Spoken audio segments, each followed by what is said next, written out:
When Maya Collins received her final medical discharge papers from the Army after 14 years of service, she had no idea that her search for a peaceful place to heal would lead her to purchase an abandoned farm containing a secret underground bunker and classified military technology that would force the Pentagon to launch one of the most extensive covert recovery operations in American history. Before we jump back in, tell us where you're tuning in from, and if this story touches you, make sure you're subscribed, because tomorrow I've saved something extra special for you. Maya stood in the small living room of her cousin's apartment, the medical discharge notification trembling in her hands like a surrender flag printed on government letterhead. The document was mercilessly clear despite its bureaucratic language. Medical evaluation determination, permanent disability rating, 70%, unfit for continued active duty service, separation processing to commence immediately. 14 years of military service, 3 combat deployments to Afghanistan, a Bronze Star for valor, and now it all came down to this, a collection of papers informing her that the career she had built her entire identity around was over. The IED that had left her with traumatic brain injury and a permanent limp had taken more than just her physical capabilities. It had stolen her sense of purpose. "I'm sorry about the timing," her cousin Derek said, watching her from the kitchen doorway. 3 months isn't much notice to figure out your next move. Derek hadn't wanted to have this conversation today, but the property management company's email had arrived that morning with devastating finality. The apartment building had been sold to developers who planned to convert the units to luxury condos. All current tenants had 90 days to vacate. The timing felt deliberately malicious, as if the universe had calculated the exact moment when this crisis would cause maximum damage. Maya had only been staying with Derek for 2 months since her medical retirement, using his spare bedroom as a temporary landing spot while she tried to figure out what civilian life might look like after a decade and a half in uniform. For the first time in months, Maya had been making progress. Her twice-weekly physical therapy sessions were helping with the limp. The cognitive therapy was slowly addressing the memory and concentration issues from her TBI. Her nightmares about the explosion that had ended her military career were becoming less frequent. Now she would have to start over again, finding not just a new purpose, but a new place to live. Their current apartment wasn't much to look at. Cramped rooms with thin walls that transmitted every neighbor argument, plumbing that groaned like a wounded animal, kitchen appliances that belonged in a museum of obsolete technology. But it had been a sanctuary of sorts, a stable environment where Maya could focus on healing without worrying about her next move. Most importantly, it was affordable on her disability payments while she figured out what kind of work she might be capable of doing with her new limitations. The rental listings she'd been scrolling through on her tablet looked like cruel jokes. Studio apartments demanding more in monthly rent than her entire disability check, security deposits that would drain her modest savings, application requirements that seemed designed to exclude anyone without perfect credit and income, 3 times the astronomical rent. "I can probably find something," Maya said, more to reassure herself than because she believed it. "I've got decent savings from my deployment pay. Maybe I could look further out from the city." Derek nodded encouragingly, but they both knew the reality of the housing market. The entire metropolitan area had become unaffordable for people on fixed incomes, and Maya's disability payments, while reliable, weren't designed to cover housing costs that had doubled in the past 5 years. That evening, Maya sat at the small desk in the guest bedroom, scrolling through rental listings that might as well have been written in a foreign language for all the hope they offered. Minimum income requirements, perfect credit score demands, first and last month's rent plus security deposit that would drain her entire savings account. Each requirement represented another barrier between her and housing security. The math was brutal and unforgiving. Maya earned $3,270 monthly from her VA disability payments. After current contribution to rent, utilities, food, medical co-pays, and transportation, she managed to save perhaps $300 monthly when nothing went wrong. Things went wrong frequently with her health issues. Her physical therapist had been clear. Stress made her symptoms worse. Constant anxiety about housing security would undermine the progress she'd made in recovery. She needed stability, routine, and a quiet environment to continue healing. None of those seemed possible in the current housing market. "Maya?" Derek's voice came from the doorway. He held his laptop with an expression that suggested he might have found something worth considering. "Have you ever thought about leaving the city entirely?" He turned the screen toward her, showing a listing for a property auction.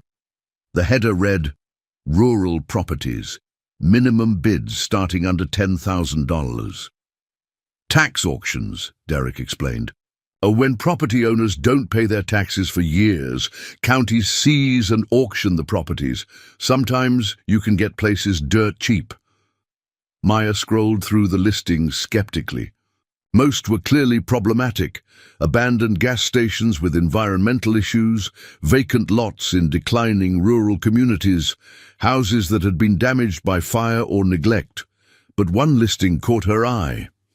1960s farm property on 15 acres, 1,800 SQFT main house, barn and outbuildings. Minimum bid, $7,500. Preparing and narrating this story took us a lot of time, so if you are enjoying it, subscribe to our channel. It means a lot to us. Now back to the story.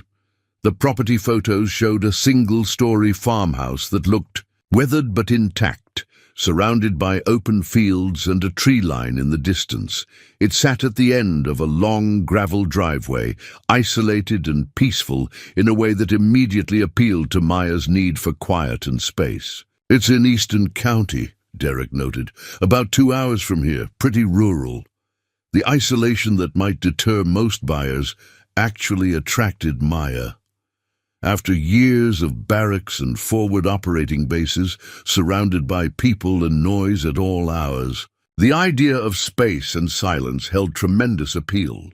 Her therapist had suggested that finding a calm environment might help with her hypervigilance and startle response. $7,500, Maya mused. Her savings account currently held just over $22,000, every dollar of combat pay and hazard bonuses she'd managed to save during deployments. That's actually possible. For the first time in weeks, Maya felt a spark of hope.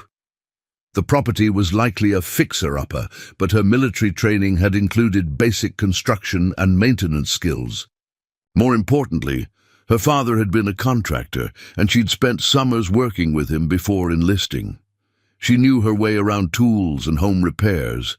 The auction was scheduled for the following Friday at the Eastern County Courthouse. Maya spent the rest of the week researching everything she could about the property, tax auctions, and the legalities of purchasing foreclosed real estate. What she learned was both encouraging and concerning. The farm had been built in 1963 by the Westfield family and operated as a working dairy farm until the early 1990s. The last owner, Thomas Westfield, had died in 2017, and the property had apparently been caught in probate complications, with distant relatives unwilling to maintain it but reluctant to sell. After 4 years of unpaid property taxes, the county had seized the property. According to public records, it had been sitting vacant for at least 5 years, possibly longer.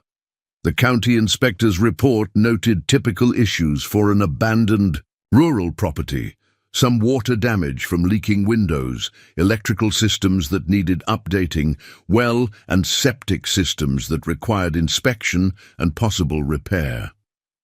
But the report also indicated that the structure was fundamentally sound. The foundation showed no significant cracking. The roof had been replaced in 2010 and remained largely intact, and the main systems, while outdated, were not completely deteriorated. Most importantly, the property included significant acreage. 15 acres of mixed fields and woodlands with agricultural zoning. The isolation that might be a drawback for most buyers was exactly what Maya wanted. After years in war zones, hypervigilance had become her default state. Open space where she could see anyone approaching would be far more comfortable than an urban apartment with neighbors on all sides. The financial calculations were daunting but possible, even accounting for renovation costs, property taxes, and increased transportation expenses. Her monthly housing costs would be lower than any rental options she'd found. Rural property taxes were surprisingly reasonable compared to city rates. If she could do much of the renovation work herself, the long-term investment made sense. Thursday evening, Maya made the decision that would change everything. She called the county clerk's office to confirm auction procedures, arranged for Derek to drive her to the courthouse, and prepared a cashier's check for $20,000, nearly her entire savings, but enough to cover the minimum bid and leave room for competitive bidding if necessary. "Are you sure about this?" Derek asked as they drove through increasingly rural countryside on Friday morning. "It's pretty isolated out here, and you haven't even seen inside the place." "That's exactly why I want it," Maya replied, watching farmland roll past the passenger window. "I need space and quiet. After Afghanistan, being surrounded by people makes me tense. I need to be able to see what's coming." Derek nodded, understanding that his cousin's needs were different after her combat experiences. What might seem isolating to him could be therapeutic for someone who had spent years in high-threat environments where crowds meant danger and confined spaces. Could become death traps. The Eastern County Courthouse was an imposing brick building that had clearly seen better days. Inside, the auction was being held in a large conference room that smelled of old carpet and furniture polish. About 20 people had gathered, a mix of professional-looking investors in business attire, contractors in work clothes, and a few individuals who, like Maya, appeared to be ordinary people looking for affordable housing options. Maya took a seat in the back row, clutching her bidder registration card, number 22, and trying to appear more confident than she felt. The auctioneer, a thin woman with a surprisingly powerful voice, was explaining rules and procedures, with the rapid-fire delivery of someone who had done this many times before. All properties sold as is, where is, no warranties expressed or implied. Buyer assumes all risks and responsibilities. Minimum bid increments of $100. Payment due immediately upon auction conclusion. Failure to complete payment results in forfeiture of deposit and property reverts to next highest bidder. Maya's stomach tightened. She was potentially about to spend her entire savings on a property she'd never set foot in based on county inspector reports and grainy photos. But the alternatives, draining her savings on apartment deposits and still struggling to afford rent, or possibly facing homelessness when those savings eventually ran out, were worse. The first several properties were commercial buildings and vacant lots that sold quickly to obvious investors who bid with casual confidence. Maya watched and learned, noting the rhythm of the bidding process and which properties attracted the most interest. When the auctioneer finally called out Item 17, farm property at 4285 Valley Road, round 800-square-foot residence with barn and outbuildings on 15 acres, Maya's heart began pounding so hard she was sure others could hear it. "Opening bid is $7,500. The auctioneer announced. "Do I hear $7,500 for this rural property?" Maya raised her bidder card, her hand steadier than she expected given her internal panic. $7,500 from bidder 22, the auctioneer acknowledged. "Do I hear $8,000? A man in a flannel shirt and work boots raised his card. $8,000 from bidder 9. "Do I hear $8,500? Maya raised her card again. She'd expected competition, but hoped it wouldn't drive the price beyond her budget. $8,500 from bidder 22. Do I hear $9,000?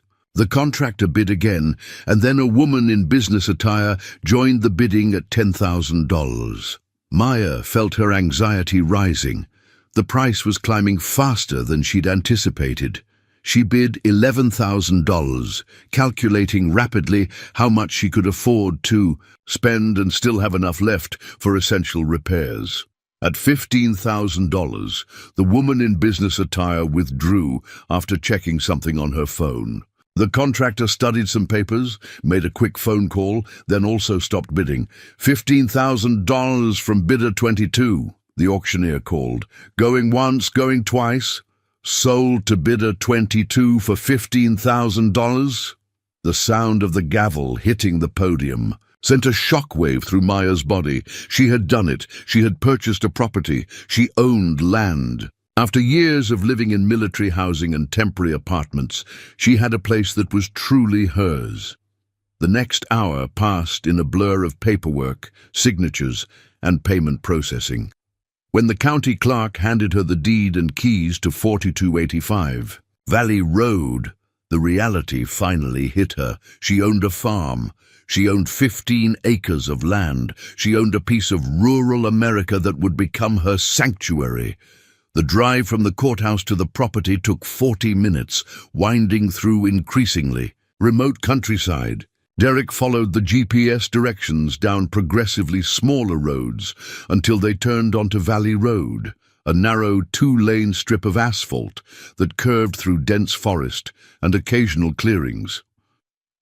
"You weren't kidding about isolated," Derek commented, as they passed the third no trespassing sign in as many miles.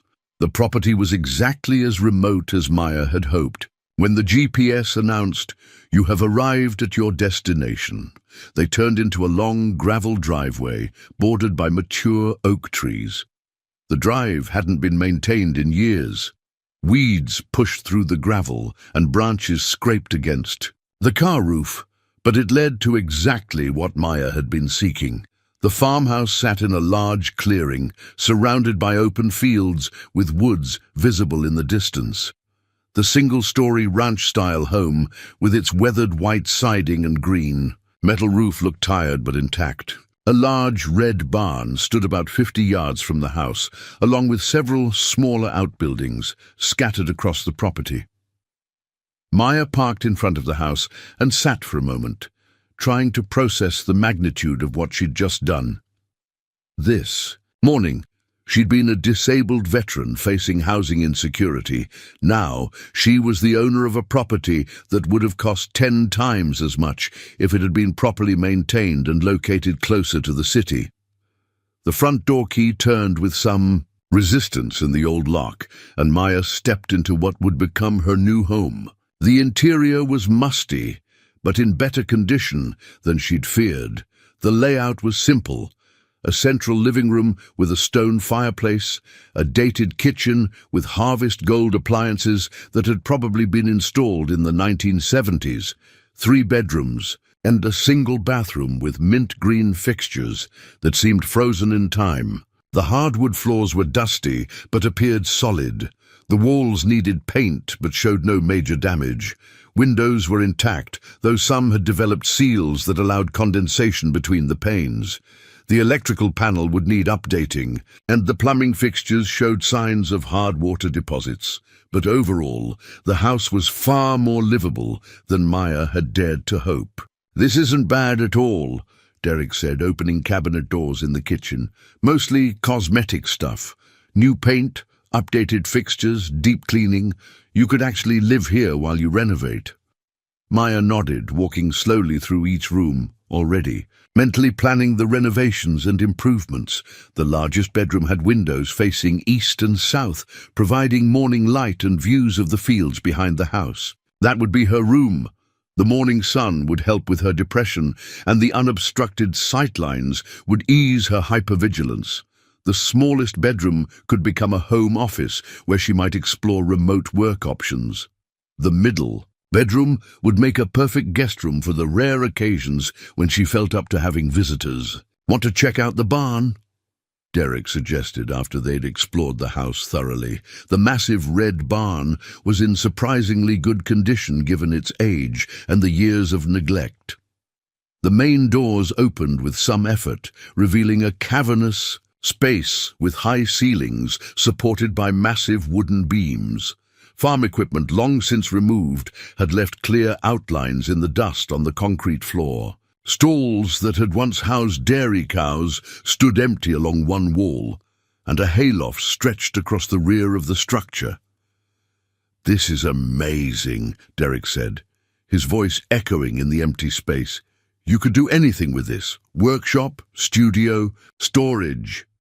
Maya nodded, already seeing the possibilities. The barn would make an excellent workshop where she could work on renovation projects regardless of weather.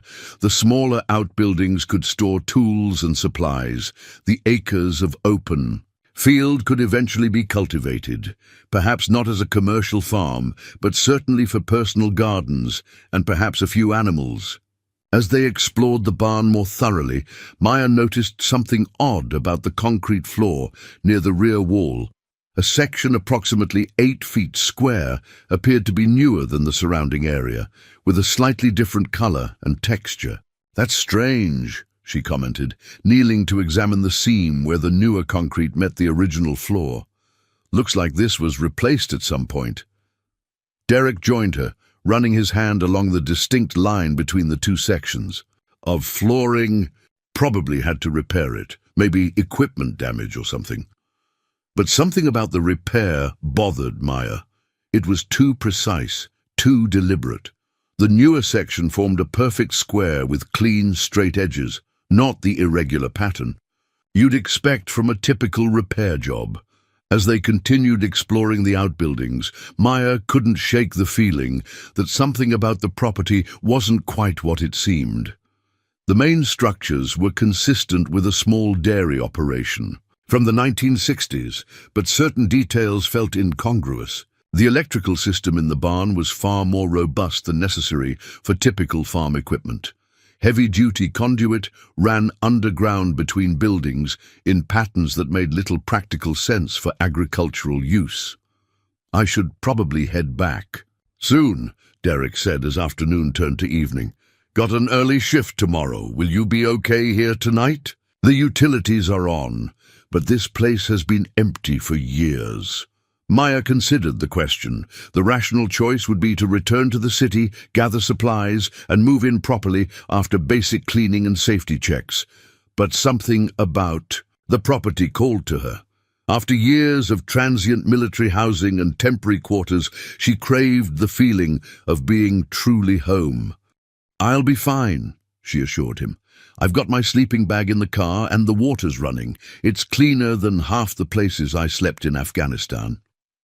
After Derek left, promising to return the following weekend with supplies, Maya walked the perimeter of her new property as the sun began to set. 15 acres was larger than it sounded when viewed on paper. The fields stretched in all directions, bordered by woods that marked the property boundaries. The isolation was complete. No neighbors visible, no traffic noise, just the sounds of birds and wind through the trees. For the first time since the IED explosion that had ended her military career, Maya felt something like peace. Here, there, were no crowds to navigate, no sudden noises to trigger her startled response, no confined spaces to make her feel trapped. Here, she could see in all directions, control her environment, and begin the process of healing both physically and mentally. As darkness fell, Maya unrolled her sleeping bag in what would become her bedroom and settled in for her first night as a property owner.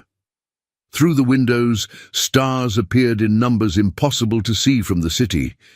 Thousands of pinpricks of light in a velvet sky, unmarred by light pollution. Maya drifted towards sleep with a sense of possibility she hadn't experienced since before her injury. Tomorrow, she would begin cleaning and planning renovations. She would make lists of supplies, prioritize repairs, and start transforming this neglected property into a home. She had purchased much more than a farm. She had bought herself space to heal, time to recover, and the foundation for whatever came next in her civilian life. She had no idea that beneath the suspicious concrete patch in the barn floor lay a secret underground bunker containing classified military technology that had been missing for decades. She couldn't have imagined that within 48 hours, military officials would arrive unannounced, demanding access to her property. All she knew was that for $15,000, she had purchased a sanctuary where she could rebuild her life after war. Maya Collins was about to discover that her isolated farm held secrets connected to Cold War military operations and experimental technology that had been hidden for over 50 years. The peaceful retirement she sought would soon be complicated by government agencies, classified information, and decisions that would test everything she thought she knew about duty, country, and personal integrity. But first, she had to discover what lay beneath that peculiar concrete patch in her barn floor. The secrets hidden on her new property had remained undisturbed for decades. By this time tomorrow, Maya Collins would inadvertently uncover a mystery that would bring the highest levels of military intelligence to her remote farmhouse door. I've created the introduction and first part of your story about a single veteran who purchases an abandoned farm and discovers a secret underground bunker. The story follows the same structural elements as the original video, while featuring completely different characters, setting, and specific details. Maya woke at dawn, military habits still dictating her body's rhythms, despite years of attempting to sleep past 0500. Sunlight filtered through dusty windows, illuminating, dancing dust motes in golden beams. For a moment she lay still, orienting herself in the unfamiliar space, her hand automatically reaching for the sidearm that was no longer there. Then reality settled in. This was her farm, her property, her fresh start. After 14 years of following orders and living in spaces belonging to the army, Maya owned something substantial. The enormity of that transition washed over her as she rolled up her sleeping bag and prepared to face her first full day as a property owner. She had grown accustomed to temporary spaces, barracks, forward operating bases, field hospitals, and rehabilitation facilities. Now she had permanence, a place where she could build something lasting. Maya stood at the kitchen sink, splashing cold water on her face and making a mental list of immediate priorities. Clean water was flowing, though it had a slight mineral taste that suggested the well might need servicing. Electricity was functioning, but the ancient fuse box would need upgrading before she could safely operate modern appliances. The propane tank outside appeared to be at least half full, promising hot water and cooking capabilities. Her phone showed no service bars. The property was indeed as isolated as she had hoped. She would need to research satellite internet options or possibly a signal booster. But the lack of connectivity felt liberating after years of constant accessibility. No one could reach her here, with demands or expectations. For the first time since her medical discharge, Maya had the luxury of true solitude. After a breakfast of protein bars and bottled water from her emergency kit, Maya began a systematic examination of the house, making detailed notes about necessary repairs and improvements. The structure was fundamentally sound, with issues that were primarily cosmetic or related to neglect rather than serious deterioration. The original hardwood floors could be beautiful, again with sanding and refinishing. The kitchen cabinets needed updating, but were solidly built. The bathroom fixtures were dated but functional. Walls needed paint, windows required resealing, and the entire space demanded deep cleaning. But none of these tasks exceeded Maya's skills or financial capacity. By mid-morning, she had developed a comprehensive renovation plan with 3 categories: immediate necessities, medium-term improvements, and long-term projects. Her military training, In logistics and mission planning translated perfectly to this new civilian challenge. She would approach the renovation methodically, allocating resources efficiently and attacking problems in order of priority. Having assessed the house, Maya returned to the barn that had captured her curiosity the previous day. In daylight, the massive structure was even more impressive, its weathered red paint glowing warmly in the morning sun. The interior space was cavernous, with skylights providing natural illumination through dust-streaked panels.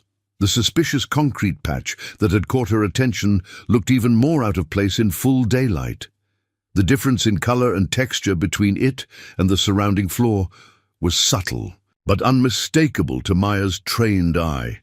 Years of IED detection in Afghanistan had honed her ability to notice things that didn't belong. Irregularities in road surfaces, disturbed soil patterns, inconsistencies in building materials. This concrete patch was deliberately disguised to match the original floor, but the craftsman had been limited by available materials. The newer concrete was perhaps 20 years old, while the original floor dated to the 1960s. No amount of artificial aging could perfectly match the decades of authentic wear. Maya knelt beside the patch, running her fingers along the seam where the two concrete sections met. The edge was precisely cut, almost machine-perfect in its straightness. This was no hasty repair job. Someone had intentionally removed the original concrete and replaced it with exacting care. "What were you hiding?" Maya murmured, addressing the previous owners who had created this careful concealment. Following the perimeter of the patch, Maya noticed something else unusual. Small holes drilled at precise intervals along two opposing edges. The holes had been filled with concrete and sanded smooth, but they remained visible under close inspection. They appeared to be mounting points for some kind of hardware, perhaps hinges or lifting mechanisms. The possibility crystallized in Maya's mind. This wasn't a patch, it was a door. Maya's heart rate accelerated as her mind processed the implications. Underground, rooms weren't uncommon in rural properties. Storm cellars, root cellars, and Cold War-era fallout shelters could be found throughout the American countryside. But most were accessed through obvious external entrances or interior stairwells. An entrance concealed this deliberately in a barn floor suggested something meant to remain hidden. Maya returned to her car, retrieving the basic toolkit she always kept in her trunk, a habit formed during years of military deployments where self-sufficiency could be crucial. Armed with a hammer, pry bar, and flashlight, she returned to the mysterious concrete patch. Choosing the spot where the seam between old and new concrete was most pronounced, Maya positioned the flat end of the pry bar and struck it firmly with the hammer. Concrete dust puffed up, but the surface held. She adjusted her angle, applying more force, and was rewarded with a small crack forming along the seam. Encouraged, Maya worked methodically around the perimeter, gradually widening the crack until she could insert the pry bar deep enough to apply significant leverage. After 20 minutes of persistent effort, she heard a distinct metallic click from beneath the concrete, followed by a barely perceptible shift in the surface beneath her. The concrete patch wasn't solid. Something underneath had just moved. Maya sat back on her heels, considering her next move. Her military training warned against rushing into unknown spaces. Without proper preparation, underground rooms could contain hazards, structural instability, toxic materials, oxygen deficiency, even dangerous wildlife that had taken shelter through small access points. But her curiosity and determination had always outweighed her caution, qualities that had made her an exceptional soldier while occasionally frustrating her commanding officers. After ensuring her phone was in her pocket and her flashlight was functioning properly, Maya resumed her efforts with renewed purpose. Working systematically around the perimeter, she gradually loosened the concrete section until she could insert the pry bar deep enough to apply serious leverage. With a sustained effort that sent pain shooting through her injured leg, Maya finally felt the concrete section shift significantly.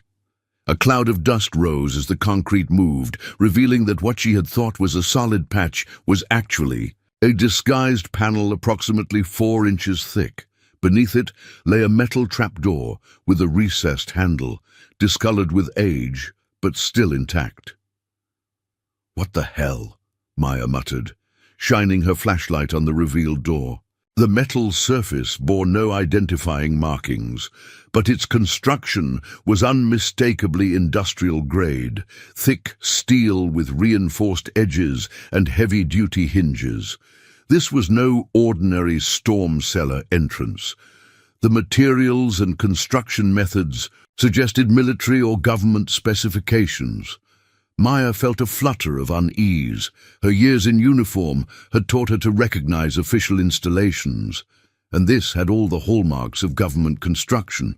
But what would a classified facility be doing beneath a private dairy farm in rural Eastern County? And why had it been so carefully concealed? The rational choice would be to close everything up and contact authorities. If this was indeed government property, disturbing it could have legal consequences. But Maya's years of service had also taught her that bureaucracies moved slowly, and information was often concealed behind walls of classification and need-to-know barriers. With a deep breath, Maya grasped the recessed handle and pulled. The door resisted briefly, then lifted with surprising ease, counterbalanced by hidden mechanisms. Cool, stale air wafted up from the darkness below, carrying the metallic scent of long enclosed spaces and the faint odor of old electronics. Maya's flashlight beam revealed a steel ladder descending about 12 feet to a concrete floor. The walls of the shaft were lined with corrugated metal, and thick cables ran along one side, disappearing into the darkness below. This was no farmer's root cellar or homemade fallout shelter. The construction was professional, industrial, and unmistakably military in its precision. Placing the flashlight between her teeth to keep both hands free, Maya carefully lowered herself onto the ladder, testing each rung before committing her weight. Her injured leg protested, but years of physical training had given her upper body strength that compensated for the weakness in her left side. The ladder held firm, showing no signs of deterioration despite its age. At the bottom, Maya found herself in a small antechamber with concrete walls and a reinforced door directly ahead. The door featured no external handle, only a numeric keypad that appeared non-functional, its once illuminated buttons now dark and lifeless. Maya examined the keypad, noting that while the electronic components seemed dead, the mechanical locking mechanism might still be functional. During her deployment in Afghanistan, she had received specialized training in accessing secured facilities during intelligence-gathering operations. That training included basic principles of mechanical override for electronic security systems. After examining the keypad housing closely, Maya identified small access screws at its base. Using a multi-tool from her pocket, she carefully removed the cover plate, exposing the internal wiring and mechanical components.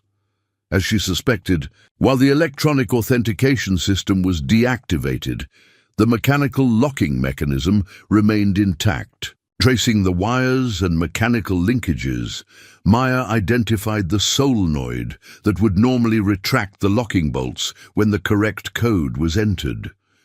With careful manipulation and the application of controlled pressure at precisely the right point, she was able to manually trigger the release mechanism. A solid thunk echoed in the small space as heavy bolts retracted. The door, balanced on well-maintained hinges, swung inward with minimal resistance, revealing a space that took Maya's breath away. She stood at the entrance to a bunker approximately 40 feet square, its walls lined with equipment that belonged in a military command center rather than beneath a rural dairy farm. Banks of what appeared to be communications equipment occupied one wall, their surfaces covered with a layer of dust, but otherwise in remarkable condition. Workstations with antiquated computer terminals formed a semicircle in the center of the room. Filing cabinets, their metal surfaces showing minimal corrosion despite decades underground, stood in neat rows along another wall. Most surprising was the lighting. As Maya stepped fully into the room, motion sensors activated overhead fixtures that illuminated the space with harsh fluorescent light. Some auxiliary power system was still functioning after all these years. "What is this place?" Maya whispered, her voice echoing slightly in the confined space. Moving carefully through the bunker, Maya examined the equipment with growing amazement. The technology was outdated by modern standards, but represented cutting-edge systems from what appeared to be the late 1970s or early 1980s. Communications arrays, early computer systems, and what looked like specialized monitoring equipment occupied much of the space. One section of the bunker was partitioned off with a glass wall, creating what appeared to be a laboratory space. Inside, workbenches held equipment that Maya couldn't immediately identify, complex electronic components, partially disassembled, devices and prototype assemblies that resembled no conventional technology she recognized from her military experience. Maya approached one of the filing cabinets, finding it unlocked. Inside were folders containing documents bearing classification markings that made her blood run cold. "Top Secret Magic," read the header on several files, a classification designation she had never encountered during her military service. Below that was a project name, Garrison Phase 2 Whisper Protocol. The documents inside contained technical specifications, operational protocols, and status reports related to something called non-standard communications technology.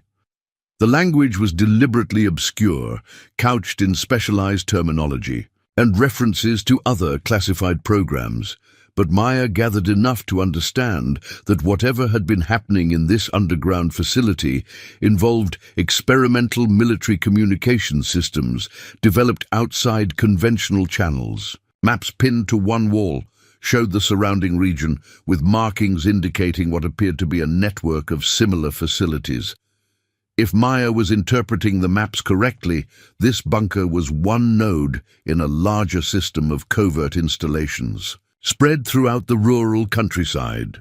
A logbook on the central desk contained the final entries from the facility's operational period. The last dated entry was from June 17, 1987, and read simply, "Project Suspension Order Received.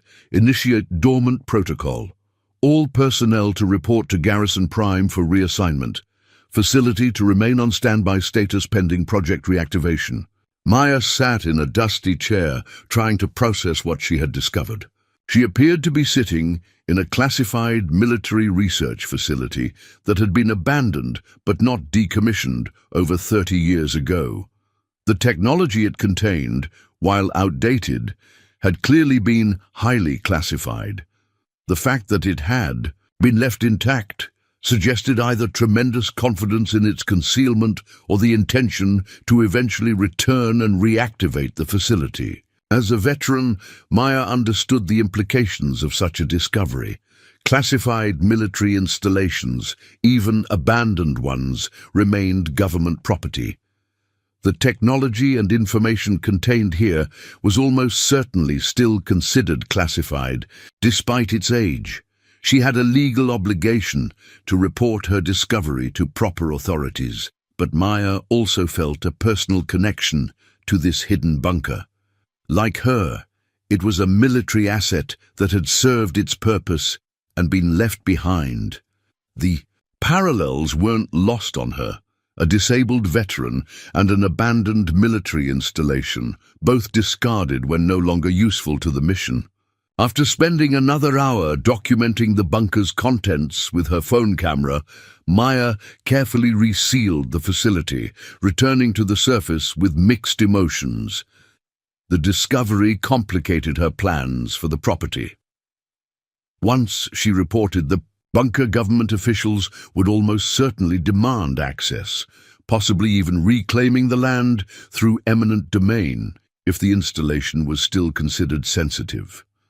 Maya spent the rest of the day continuing her assessment of the house and outbuildings, but her mind kept returning to the underground bunker and its implications. By evening, she had decided to take one more day to properly document everything before contacting authorities. She wanted to understand as much as possible about what she had found before surrendering it to bureaucratic processes that might exclude her entirely. That night, Maya slept fitfully in her sleeping bag, her dreams filled with underground facilities and classified documents. She woke several times, momentarily disoriented, before remembering where she was and what she had discovered. The weight of her find pressed on her consciousness, demanding decisions she hadn't anticipated making when purchasing a simple rural property. Sunday morning dawned clear and cool, with mist rising from the fields surrounding the farmhouse. Maya rose early, prepared to spend the day thoroughly documenting the bunker before making the call that would inevitably bring government officials to her door.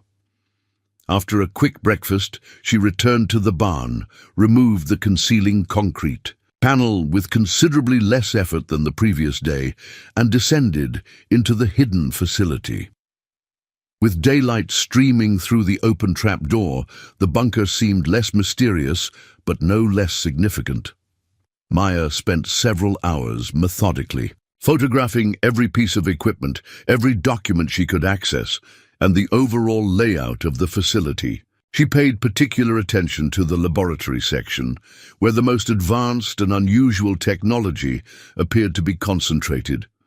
One device in particular drew her attention, a compact unit approximately the size of a microwave oven, with unusual antenna configurations and control interfaces, unlike any conventional communications equipment she recognized from her military experience. The device bore a project designation, Whisper Array Prototype 7.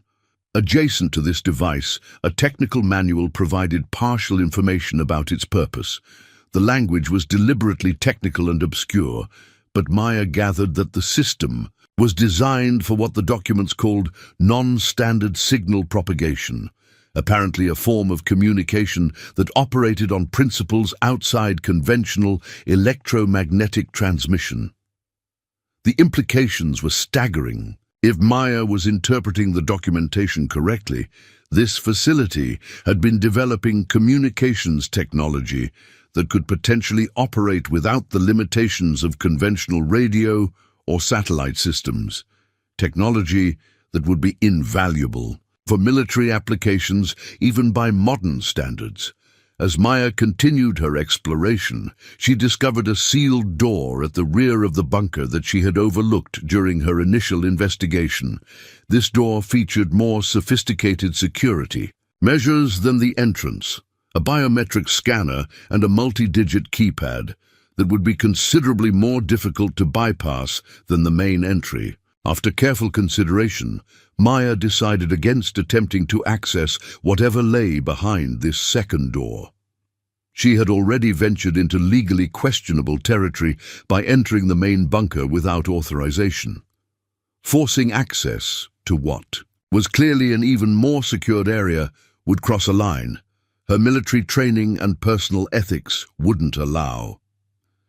By early afternoon, Maya had compiled comprehensive documentation of the accessible portions of the facility. She returned to the surface, carefully resealing the entrance, and walked back to the farmhouse to prepare for the call she knew she needed to make.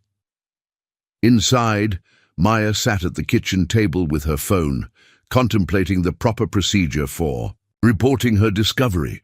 As a veteran, her instinct was to contact the Department of Defense directly, but determining the appropriate office for a decades-old classified installation presented challenges. After consideration, Maya decided the most appropriate course was to contact her former commanding officer, Colonel Ramirez, who had maintained contact after her medical discharge and would know the proper channels for such a sensitive matter. But before she could place the call, the sound of vehicles approaching drew her attention. Moving to the window, Maya was shocked to see 3 unmarked black SUVs coming up her driveway, throwing dust clouds behind them as they approached at high speed.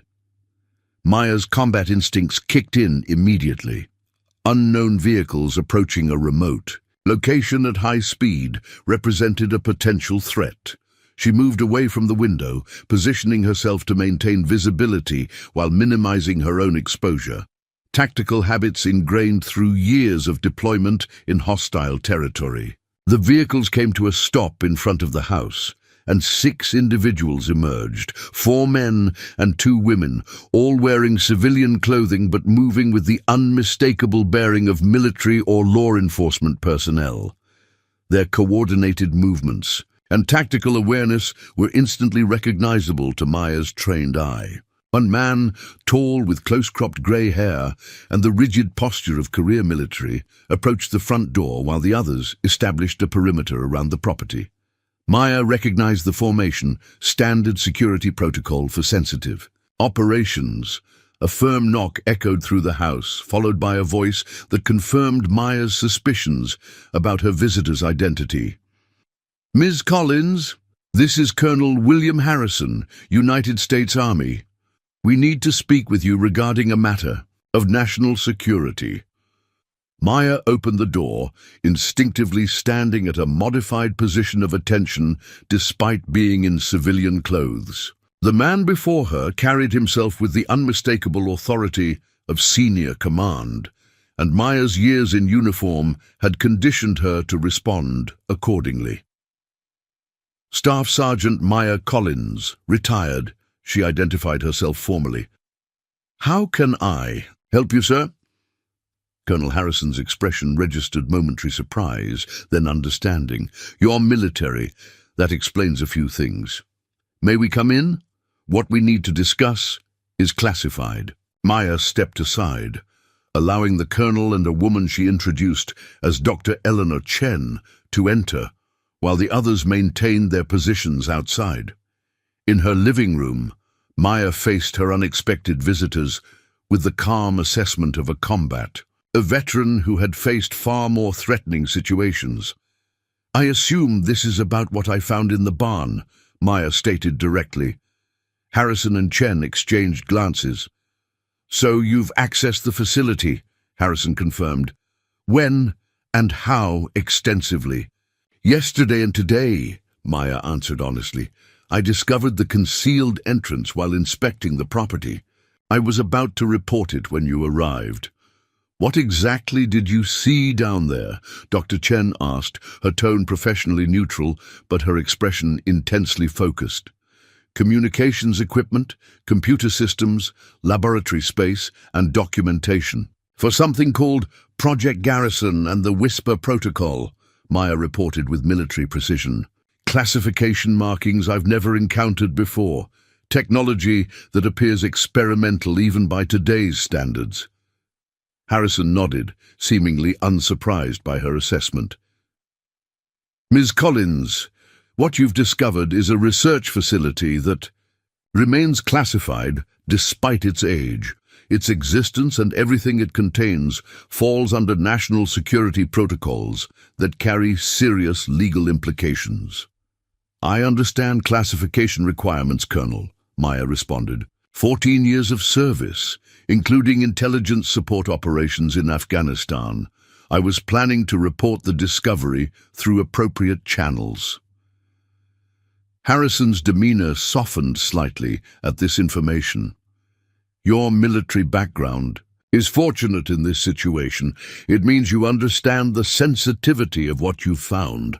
What I don't understand," Maya countered, "is how a classified military facility ended up under a barn I purchased legally at a county tax auction, or why it was abandoned with apparently classified technology still intact." Dr. Chen spoke up. The Westfield property was originally acquired through a confidential arrangement with the family in 1963. The farm operation served as cover for the research facility. When the project was temporarily suspended in 1987, the facility was placed in dormant status rather than decommissioned. The property was supposed to remain under indirect government control, Harrison added. Unfortunately, when Thomas Westfield died in 2017, there was a bureaucratic oversight.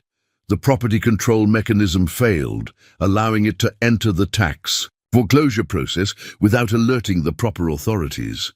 Maya processed this information, recognizing the familiar pattern of government administrative failure. She had seen similar breakdowns in military logistics and property management during her service. "So what happens now?" she asked directly. "We need to secure the facility and its contents immediately," Harrison replied. "A technical team is on standby to properly assess and potentially relocate the equipment. As for the property itself," Maya tensed, anticipating the worst. Eminent domain proceedings, forced relocation, perhaps even legal consequences for accessing classified information. "That's where things get complicated," Harrison continued. "This situation is unprecedented. Normally, we would simply reclaim the property, but your purchase was legal, and you're a decorated veteran with a clean record." Dr. Chen opened a folder she had brought with her. "We've reviewed your service record, Sergeant Collins. Bronze Star with Valor in Kandahar Province, 3 combat deployments, medical retirement following injuries sustained from an IED. A service to this country is not something we take lightly."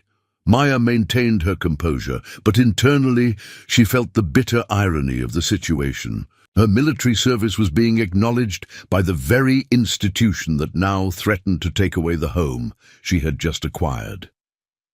"What are my options?" Maya asked, focusing on practical outcomes rather than the unfairness of the situation. Harrison and Chen exchanged another glance before the colonel responded. "We have provisional authorization to offer you an unusual arrangement, given your military background and security clearance history." Maya listened as Harrison outlined a proposal that would change the course of her life once again. The government would secure and remove the classified technology from the underground facility, but rather than seizing the entire property, they were prepared to offer her a unique opportunity.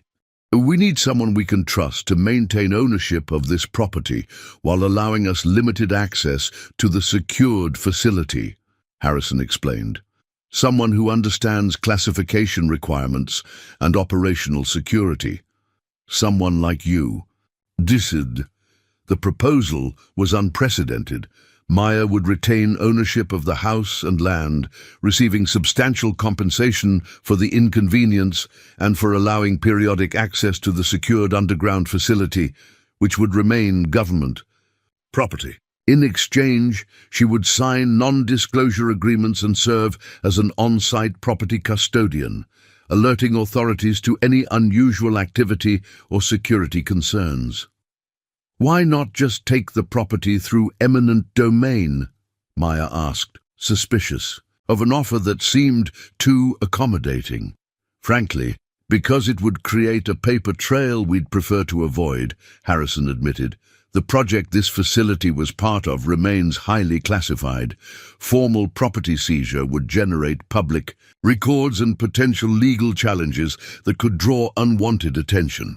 Dr. Chen added, "Additionally, having a combat veteran with security clearance experience already in place is an operational advantage we hadn't anticipated.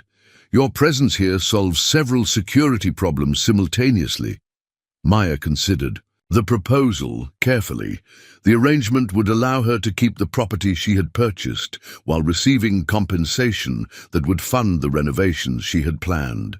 Her military background made the security requirements straightforward. She had lived with classification restrictions for her entire adult life. "I'll need the terms in writing," Maya stated, "and I want assurance that my ownership rights to the surface property are permanently secured," Harrison nodded. "We can arrange that. Our team will need immediate access to the facility, but we can have formal agreements prepared within 48 hours. As the conversation concluded, Maya walked her unexpected visitors to the door. Outside, the technical team was already unloading equipment from one of the vehicles, preparing to secure and assess the underground bunker. "One more thing," Maya said as Harrison prepared to leave. "What exactly was Project Garrison? What were they doing down there?"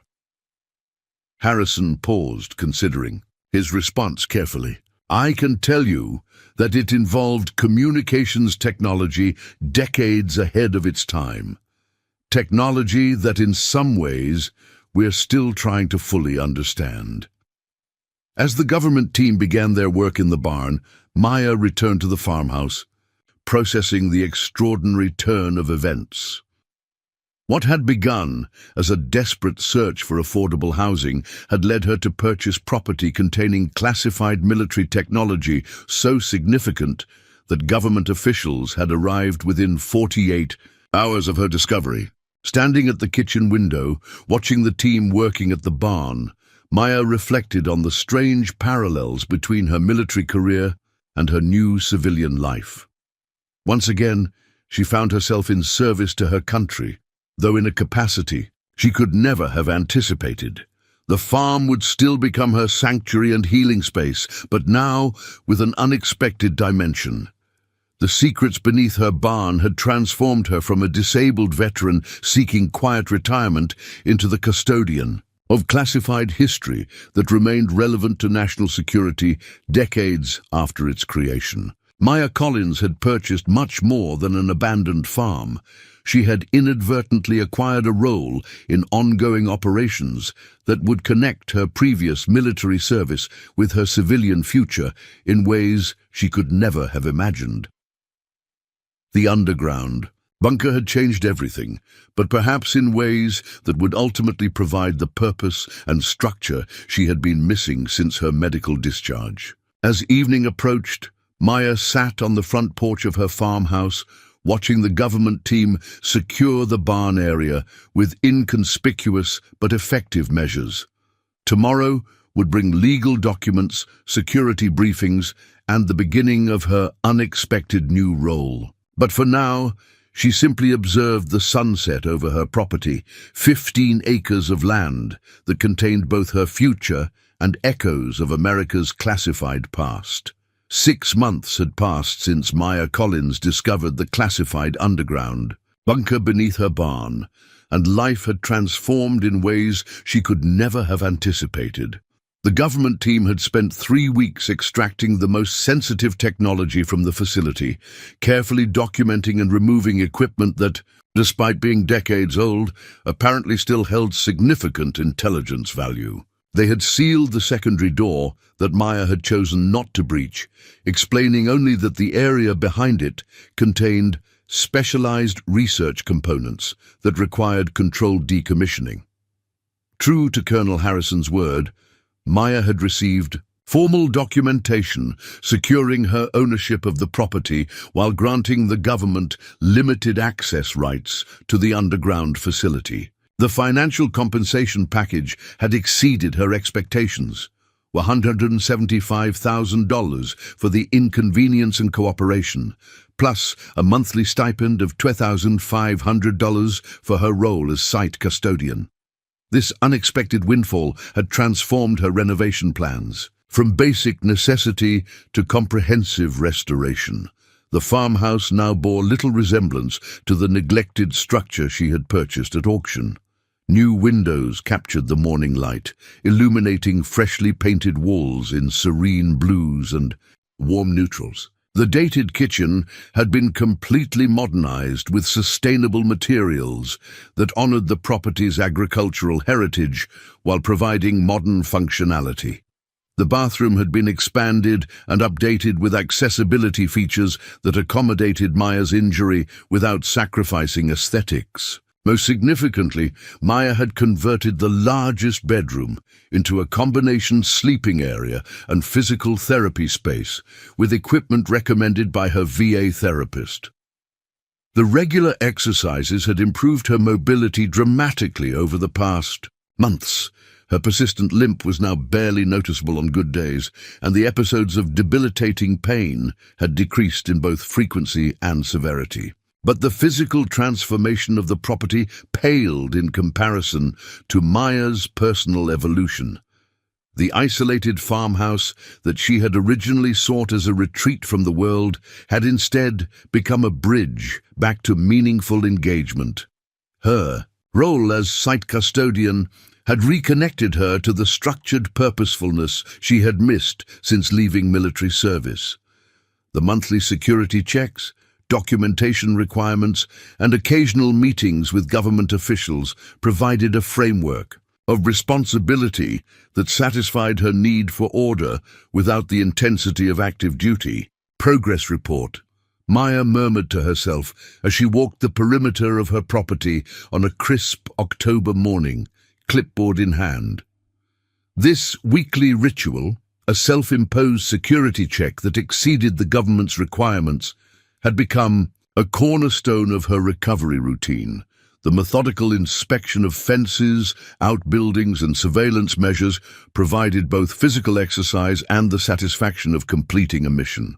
The government had installed discrete security systems around the property, motion sensors disguised as ordinary landscaping features, cameras concealed within birdhouses, and a sophisticated perimeter monitoring system that alerted both Maya and a remote security team to any unauthorized approach.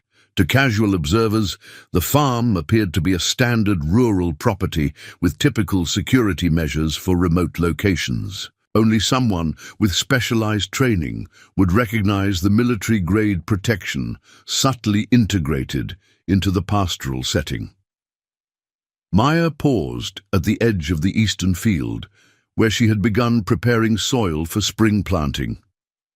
The Agricultural Extension Office had provided guidance on soil rehabilitation after years of neglect, and Maya had spent the past month working the earth with a small tractor purchased with part of her compensation. The physical labor, while challenging for her injured body, had proven therapeutic in ways that clinical rehabilitation never achieved. "Good morning, Sergeant Collins." The voice came from behind her, causing Maya to turn sharply, her combat reflexes still hair-trigger despite months of civilian life. Dr. Eleanor Chen stood at the edge of the field, her urban attire distinctly out of place against the rural backdrop. In the month since their first meeting, Chen had become Maya's primary contact with the government team, visiting approximately once a month to check the facility and update Maya on relevant security protocols. "Dr. Chen," Maya acknowledged, relaxing slightly, "didn't hear your car." "We landed at the northeast corner 10 minutes ago," Chen replied, gesturing vaguely toward the wooded area that bordered the property. "Thought it best to minimize visibility today." The helicopter approach explained both the lack of vehicle noise and Chen's unannounced appearance. It also signaled that today's visit wasn't routine. In their established protocol, helicopter arrivals were reserved for situations requiring enhanced security or transportation of sensitive personnel. "Who's we?" Maya asked, already scanning the property with renewed alertness. Her question was answered as two figures emerged from the tree line, Colonel Harrison and an older man in civilian clothing whose bearing nonetheless marked him as military. "Something's changed," Maya observed as the three approached. The security protocols had been consistent for months. Chen's regular visits, occasional technical teams performing maintenance on the underground facility, but always with advance notice and standard transportation. "We need to discuss developments," Harrison confirmed as they reached her. "This is General Malcolm Forrester. He was involved with the original Project Garrison in the 1980s. The older man extended his hand. His grip was firm despite his age, which Maya estimated at around 70. "Sergeant Collins, your service record is impressive. 3 tours in Afghanistan, Bronze Star with Valor. You were with the 10th Mountain Division?" Yes, sir, Maya confirmed, automatically straightening her posture in the presence of a general. Officer, ingrained habits reasserting themselves despite years away from active duty. I'd like to see the facility, Forrester stated, his tone making it clear this was not a request. Maya led the group to the barn, where the concrete panel concealing the underground entrance had been replaced with a more sophisticated access system during the initial security upgrade. A biometric scanner disguised as an ordinary electrical panel now controlled entry, recognizing Maya's fingerprints and those of authorized government personnel. The bunker itself had been significantly modified since Maya's discovery. The communications, equipment and laboratory components had been removed, leaving empty spaces where cutting-edge technology had once stood. The remaining infrastructure, power systems, environmental controls and basic furnishings had been maintained and, in some cases, upgraded. General Forrester moved through the space with the familiarity of someone returning to a location they knew intimately. He paused at various points, seemingly measuring the current reality against his memories, occasionally nodding to himself or murmuring observations too quiet for Maya to hear. Finally, he approached the sealed secondary door that Maya had chosen not to breach during her initial exploration. "This remains secure?" he asked Harrison. "Affirmative," the colonel replied. "Continuous monitoring shows no access attempts or environmental changes since our initial assessment." Forrester nodded, appearing satisfied. "Let's continue this discussion upstairs. No offense to your work, Colonel, but I've spent enough time underground to last several lifetimes." Back in Maya's renovated kitchen, the four sat around the farmhouse table that Maya had salvaged and restored from an outbuilding. The contrast was striking. Four people connected to classified military operations seated at a table that had served generations of dairy farmers, discussing matters of national security in a setting designed for rural domesticity. "Sergeant Collins," Forrester began, "what you discovered 6 months ago was part of a research initiative that began during the Cold War and evolved into something few people, even within the intelligence community, fully understood." Maya remained silent, recognizing that whatever information was about to be shared represented an expansion of her need-to-know parameters. Something significant had changed to justify this level of disclosure. Project Garrison was officially a communications research program, Forrester continued. That's what the paperwork said, that's what Congress was told, and that's what most of the personnel involved believed. The reality was more complex. He paused, seemingly weighing how much to reveal. The communications aspect was real, but it was in service to something more significant. We were developing technologies to detect and potentially counteract what we classified as non-standard intrusions, phenomena that defied conventional scientific explanation, but nonetheless represented potential intelligence concerns. Maya processed this carefully. "You're talking about anomalous phenomena, things that would fall under what the public might call..." She hesitated, reluctant to use terminology that might sound unprofessional. "The public would use many labels, most of them unhelpful," Forrester acknowledged.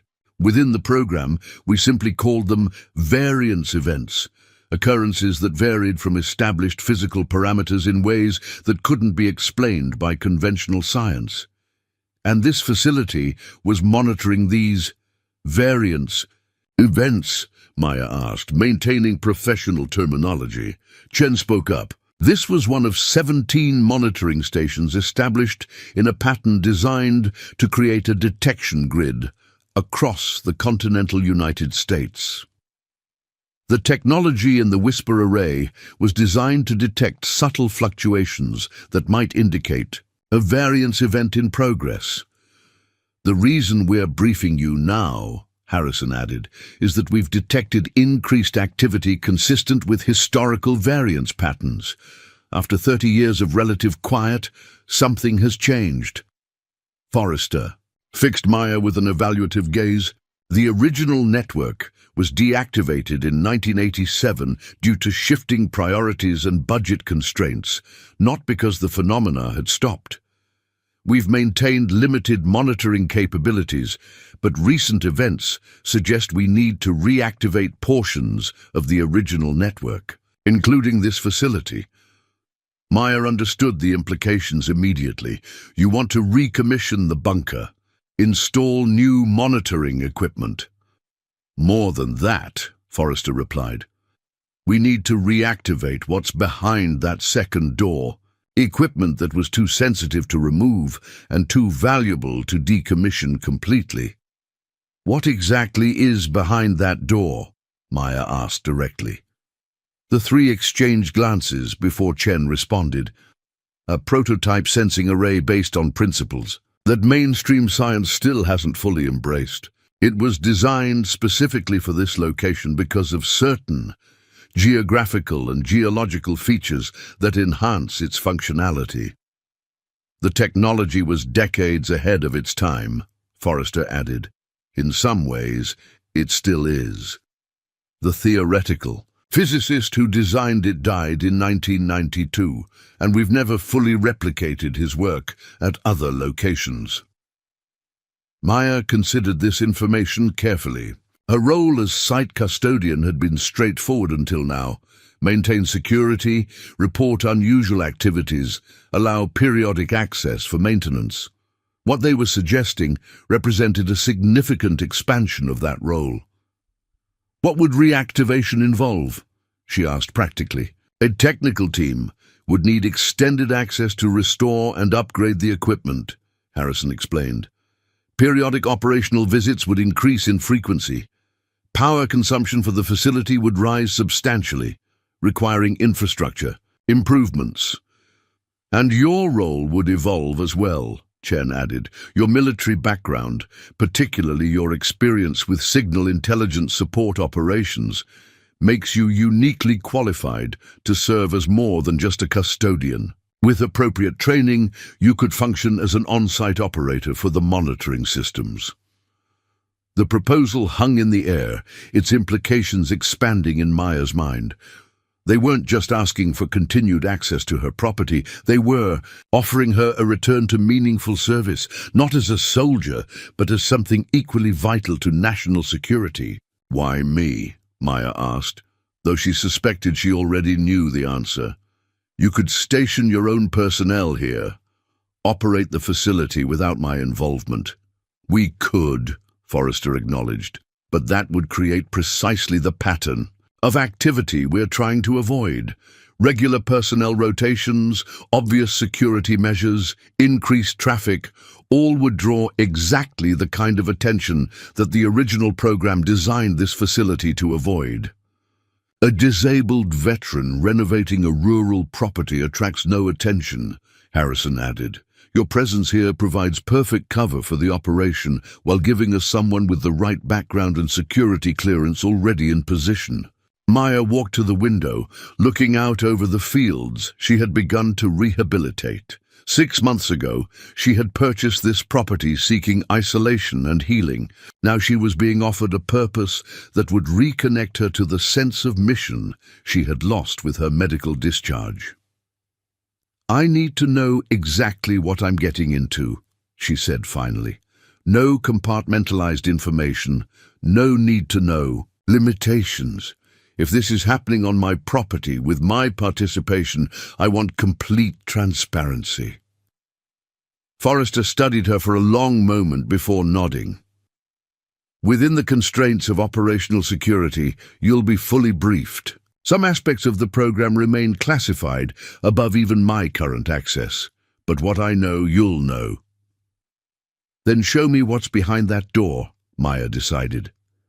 The secondary door in the underground facility opened with surprising ease given its decades of inactivity, revealing a chamber approximately 20 feet square containing equipment unlike anything Maya had seen during her military service. The central feature was a device resembling a satellite dish, but with geometric modifications that created complex patterns within its concave surface. Surrounding this were workstations with monitoring equipment and what appeared to be custom-built computing systems. The resonance array. Forrester introduced the main apparatus with a hint of reverence. Dr. Abrams' masterpiece. It doesn't transmit or receive in the conventional sense. It detects disturbances in what he called the underlying information matrix, essentially ripples in the fabric of reality that indicate variance events. Maya approached the array carefully, noting the precision of its construction and the unusual materials used in its components. This was built in the 1980s. It looks more advanced than equipment I used in Afghanistan in 2015. Abrams was unique, Chen explained. He approached physics from perspectives that mainstream science rejected. The principles behind this technology still haven't been fully integrated into conventional scientific understanding. And it works? Maya asked the essential question. It works, Forrester confirmed. From 1977 to 1987, this network detected and helped us respond to 73 confirmed variance events across North America. Events that would have caused widespread panic if the public had become aware of them. Over the next several hours, Maya received a crash course in the history and operation of Project Garrison. The technical details were complex, but her military training in communication systems provided enough foundation to grasp the essential concepts. The resonance array detected disturbances in what Abrams had theorized was an information field underlying physical reality. Perturbations that indicated potential intrusions from what he described as adjacent state systems. You're talking about parallel realities, Maya stated plainly, cutting through the specialized terminology. That's the simplified explanation, Chen acknowledged. But it's more complex than popular science fiction suggests. These aren't parallel Earths or alternate histories. They're spaces with different physical properties that occasionally overlap with our reality in ways that can have significant consequences. What kind of consequences? Maya asked. Varied and unpredictable, Forrester replied. Localized physics anomalies, unexplained phenomena that get attributed to supernatural causes. In severe cases, disappearances or unexplained deaths. And you believe these events are increasing again. Harrison pulled out a tablet, displaying a graph showing incident reports over time. We've recorded a 340% increase in potential variance indicators over the past 8 months. The pattern matches what we saw in the late 1970s before the original network was established. Maya considered all she had learned. The rational part of her mind struggled with concepts that challenged conventional understanding of reality. Yet her military experience had taught her that the world contained more complexities than civilian life acknowledged. She had seen things during her deployments that defied simple explanation, phenomena attributed to local superstition but witnessed by hardened soldiers who had no interest in perpetuating myths. If I agree to this expanded role, Maya said finally, what exactly would I be doing? Primary monitoring and initial assessment, Chen explained. The array generates significant data that needs human evaluation before being transmitted to our central facility. You would be trained to distinguish between system artifacts and genuine variance indicators, alerting the response team when patterns suggest actual events developing. You'd also maintain the cover story, Harrison added pragmatically. Continue. Renovating the property, establish visible agricultural activities, become part of the local community. Your presence needs to appear completely ordinary to anyone observing the property. Maya walked around the chamber, examining the equipment that would become her responsibility. The prospect was simultaneously daunting and exhilarating. After months of focusing solely on physical recovery, the idea of engaging with work that required her intelligence and specialized training held powerful appeal. "I'll need modifications to the house," she stated, her mind already shifting to practical considerations. A secure communications setup, backup power systems, and proper monitoring equipment so I'm not constantly coming to the bunker. "Already planned," Chen confirmed. "We can integrate the necessary systems into your renovation work in ways that will maintain the property's appearance as a standard rural residence. And my compensation would be adjusted accordingly," Maya added. This wasn't about money, but she understood the value of what they were asking. "Of course," Forrester agreed. "Your role would be reclassified as a specialized contractor position with appropriate compensation and benefits, including enhanced medical coverage beyond your VA benefits." The mention of medical benefits caught Maya's attention. The VA system, while improved in recent years, still presented challenges for veterans with complex injuries like hers. Access to enhanced care could significantly improve her long-term prognosis. "When would this start?" she asked. "The technical team would arrive within the week," Harrison replied. "Your training would begin immediately and run parallel to the equipment restoration. We estimate approximately 1 month before the system would be fully operational." Maya made her decision. "I'm in, with 2 conditions. First, I maintain complete autonomy over the surface property. The house, fields, and outbuildings remain under my control with no operational interference, unless absolutely necessary." "Agreed," Forrester nodded. "Second, I want regular briefings on any events detected by the network, not just those picked up by this station. If I'm part of this operation, I want to understand the complete picture, not just my corner of it." The 3 exchanged glances before Forrester responded. "We can provide regular situation reports on confirmed events. Some details will remain classified based on sensitivity, but you'll receive more comprehensive information than a typical field operator." "Then we have a deal," Maya concluded. As the government team prepared to depart, making arrangements for the technical crew's arrival, Maya walked the perimeter of her property once more. The late afternoon sun cast long shadows across fields that she now viewed with new understanding. The land she had purchased seeking simple sanctuary had become something far more significant, a monitoring post for phenomena that most people would never know existed. 6 months ago, Maya Collins had been a disabled veteran struggling to find meaning after the abrupt end of her military career. Now she stood at the intersection of classified history and cutting-edge science, her unique combination of skills and circumstances making her essential to an operation protecting national security in ways few citizens could imagine. The farm would still become her healing space, but now with a purpose that reconnected her to the sense of mission she had lost. The underground bunker had provided not just financial security through the compensation package, but something far more valuable, a way to continue serving while accommodating the limitations her injuries had imposed. As darkness fell, Maya returned to the farmhouse, her mind already reorganizing renovation priorities to incorporate the new operational requirements. The kitchen would need modifications to conceal monitoring equipment. The office would require enhanced security measures and communication systems. The backup generator would need upgrading to support the increased power demands.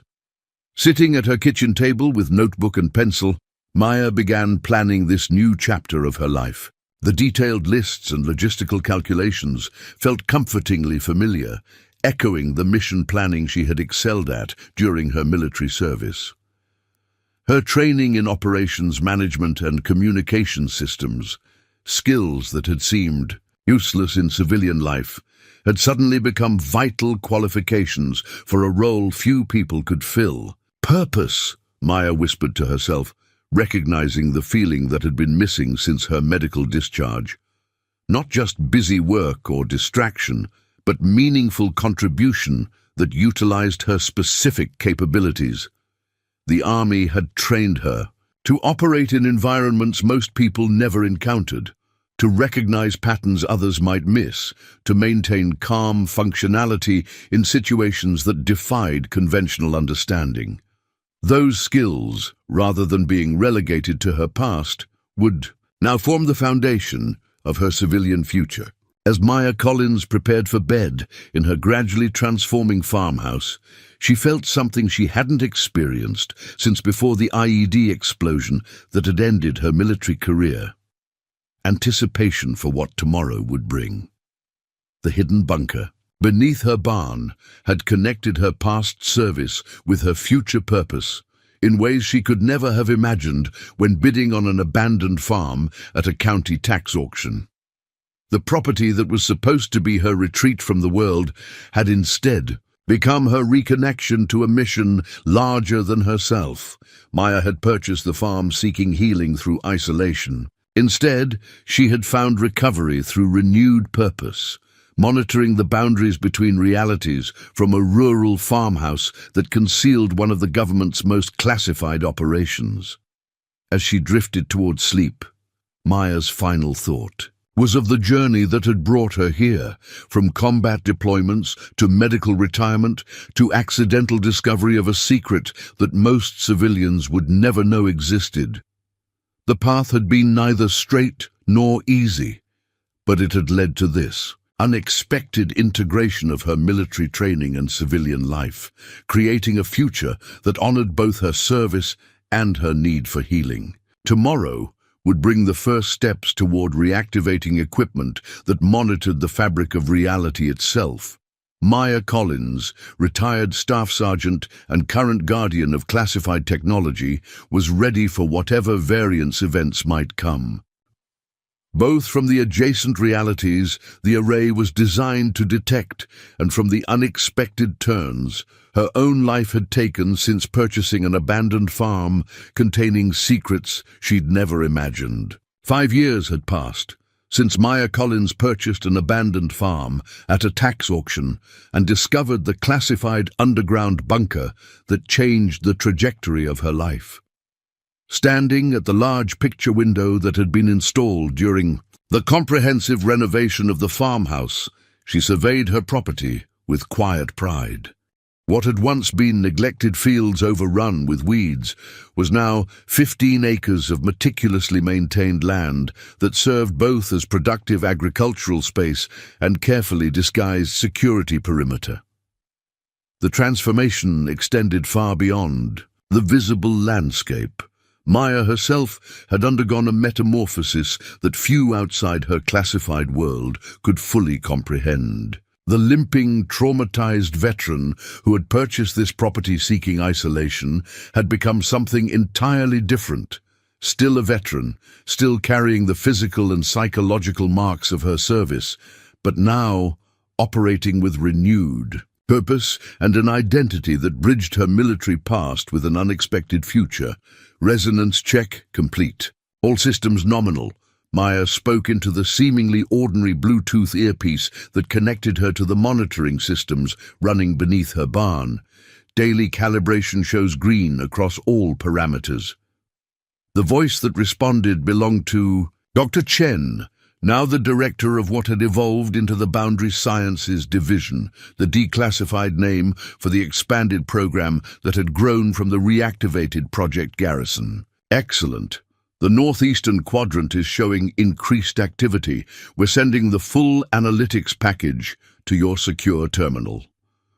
Maya moved to her home office, where what appeared to be standard computer equipment concealed some of the most sophisticated monitoring technology outside major intelligence facilities. The renovation that had transformed the farmhouse had incorporated classified systems into seemingly ordinary features, monitoring equipment disguised as kitchen appliances, communications technology embedded in what looked like entertainment, systems and security measures that would have impressed military commanders while remaining invisible to casual visitors. The analytics package downloading to her system contained data from the entire monitoring network. 17 reactivated, Original sites plus 12 new installations established during the program's expansion. Each location utilized a version of Dr. Abrams' resonance array technology, creating a detection grid that covered most of North America. Maya's station, designated Garrison Point Echo, had become one of the network's most reliable early warning systems.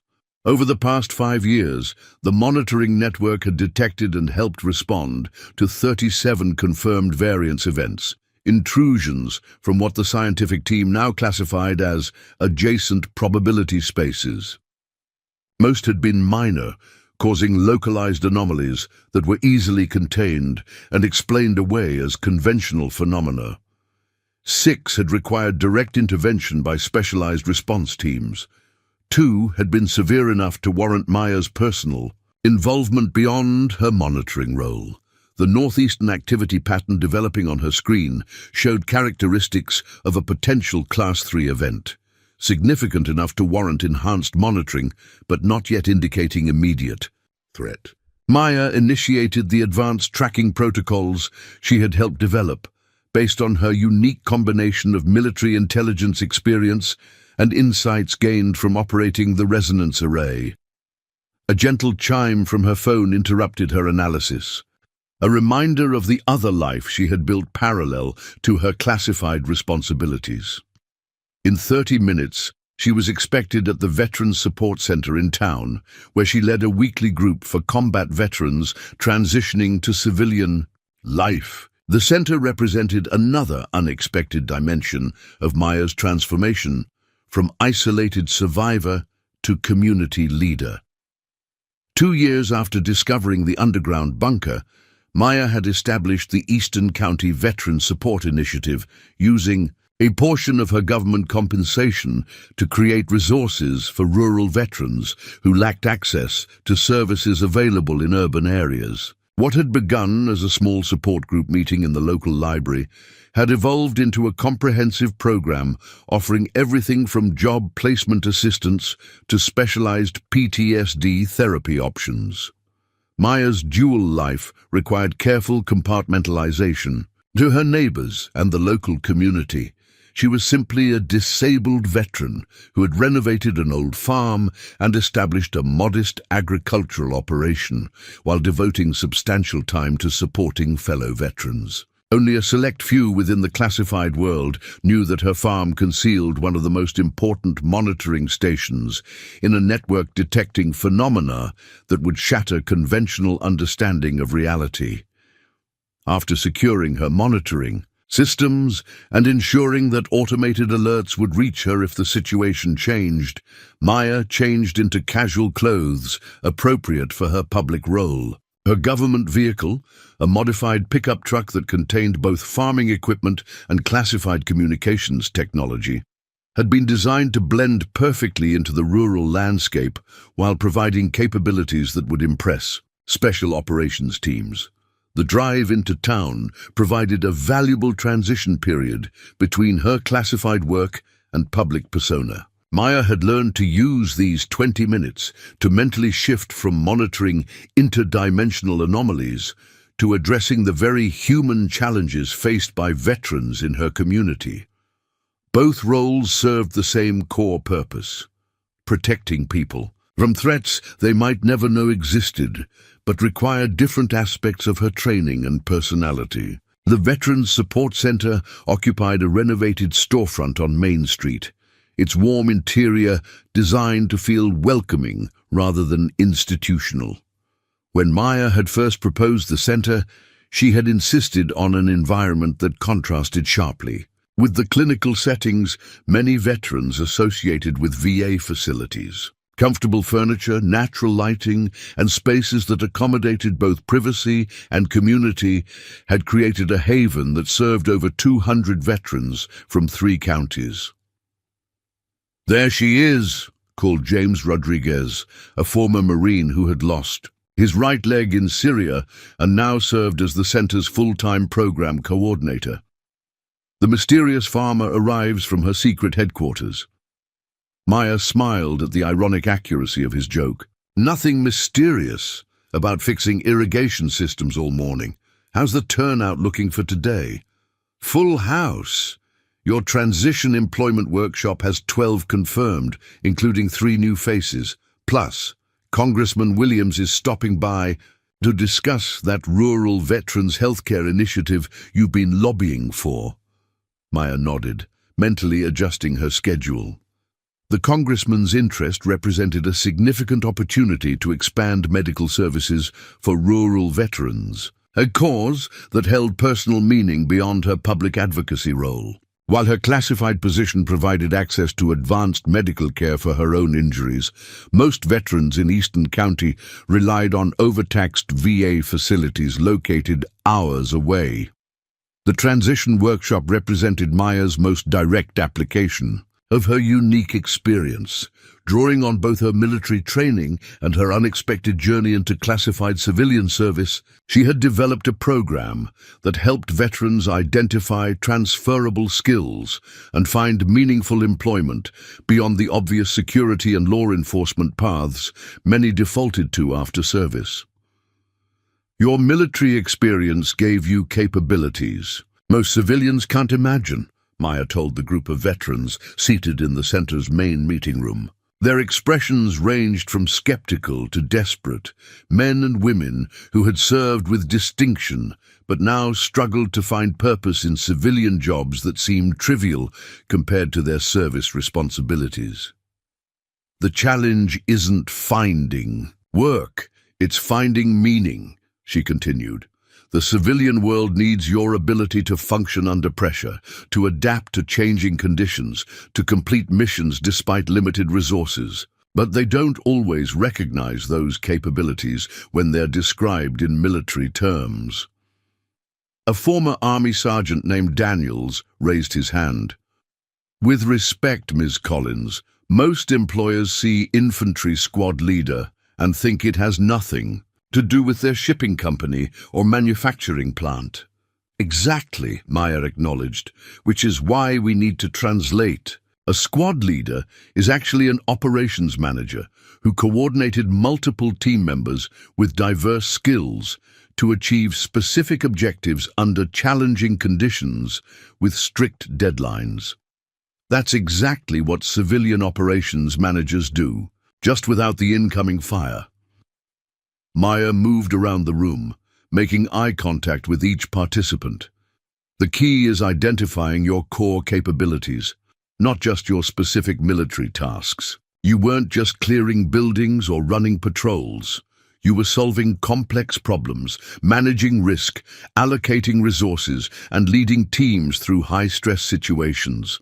Those skills translate to countless civilian contexts if you learn to speak the language employers understand. The discussion continued for 90 minutes, with Maya guiding veterans through exercises designed to help them recognize and articulate their transferable skills. As the session concluded, she met briefly with each participant, providing personalized suggestions based on their service experience and civilian interests. Her meeting with Congressman Williams proved equally productive. After years of advocating for improved rural veterans services, Maya had developed a reputation as someone who understood both policy details and practical implementation challenges. The congressman had come seeking her endorsement for his healthcare initiative, but left having adopted several of her proposals for mobile medical services and telehealth expansion. "You missed your calling," Williams commented as they concluded their discussion. "You should be running the VA, not farming in Eastern County."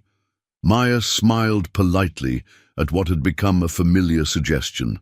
Various officials had approached her about more prominent public service roles, unaware that her current position involved national security responsibilities that far exceeded most government appointments.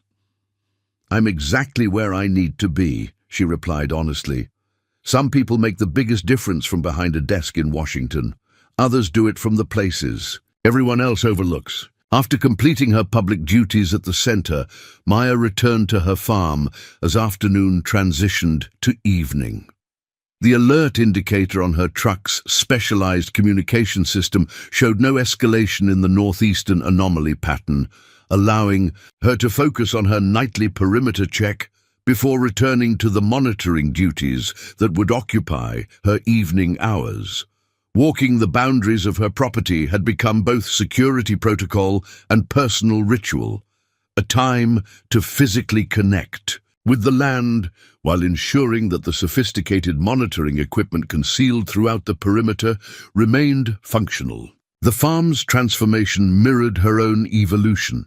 What had once been neglected and undervalued had become vital infrastructure serving purposes invisible to casual observers. Near the eastern boundary, Maya paused to examine a newly installed sensor disguised as an ordinary fence post. The technical team had integrated it last week as part of the ongoing system enhancement that kept the monitoring network ahead of the increasingly complex variance patterns they had observed over the past year. Testing field resonator 9, she spoke into her communicator, activating the diagnostic sequence that would verify the sensor's functionality. The response came immediately from the bunker's automated systems. Field resonator 9 operating at optimal parameters. Signal integrity 98.6%. As Maya completed her perimeter check and returned to the farmhouse, her secure communication system alerted her to an incoming priority transmission from Boundary Sciences Division headquarters. The northeastern anomaly pattern had shifted, showing characteristics that warranted heightened vigilance. In her office, Maya activated the specialized monitoring interface that had been designed based partly on her suggestions for improving operator efficiency. The three-dimensional visualization showed energy patterns consistent with what the scientific team now classified as boundary thinning, areas where the separation between adjacent reality states was becoming more permeable. Garrison Point. Echo initiating focused scan, Maya reported, directing the resonance array to concentrate its detection capabilities on the specific coordinates identified in the alert. For the next 3 hours, Maya monitored the developing situation, coordinating with analysts at headquarters and 2 other monitoring stations in the network. The anomaly pattern fluctuated, but remained contained within parameters that suggested natural dissipation rather than expansion. By midnight, the system had downgraded the alert status to routine monitoring. As Maya prepared for bed, her secure communication system chimed with an incoming call. The identification code indicated General Forrester, now the overall director of the expanded program and still actively involved, despite having officially retired from military service 2 years earlier. Collins, Maya answered, automatically shifting to a more formal demeanor despite being in her own bedroom. Sorry for the late call. Forrester's voice carried the weariness of someone who had been monitoring the same situation.